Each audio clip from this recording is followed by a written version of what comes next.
Почитувани, додека Скопје се гуши во урбанистички хаос, Орце Ѓоргиевски, кандидатот на ВМРО-ДПМН, отворено застана зад криминалните дивоградби во Чаир. Наместо да побара одговорност и да понуди решение, го гледаме Орце како гордо позира со своите коалицијски партнери од Влен, со истите кои го создадоа урбаното дивење во Чаир. Ова е јасна политичка порака на коалицијските браќа од ВМРО-ДПМН и Влен, дека власта нема да преземе ништо, туку напротив, ќе ги штити дивоградбите во Чаир, за никој да не одговара. Над 150 незаконски дивоградби, криминал тежок на 200 милиони евра, узурпиран простор за грозена безбедност и тотален хаос, а власта не мрда со прст.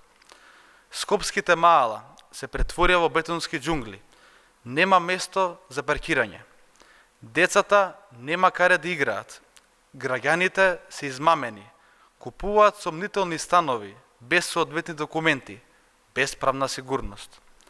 Иста е сликата и за кисела вода под водство на Орце Ѓоргиевски. Сомнителни тендерски мрежи, зеленило што исчезнува, урбанистички планови кои ги туркаат интересите на бизнис елитата. Орце не е кандидат за доброто на граѓаните во Скопје, туку извршител на бизнис интересите на ВМРО-ДПМН. Орце е кандидат на структурата која го создаде урбанистичкиот хаос и во Чаир, и во кисела вода, како и во Скопје. Затоа, Орце е дел од проблемот, а не е дел од решението. Со Орце ништо не се менува. Глас за Орце е глас за да продолжи урбаното дивење. Скопје не може да издржи уште еден градоначалник кој ќе мисли само на профитот на бизнес елитата која е на власт, на штета на граѓаните. Овој модел кој креираше ВМРО-ДПМН мора да биде поразен на локалните избори.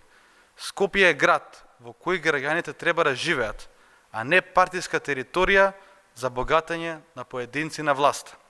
Скопјани тоа не го заслужуваат. Време е за промени во Скопје, за почитување на законите и конечно да се стави крај на урбаната мафија. Ви благодарам.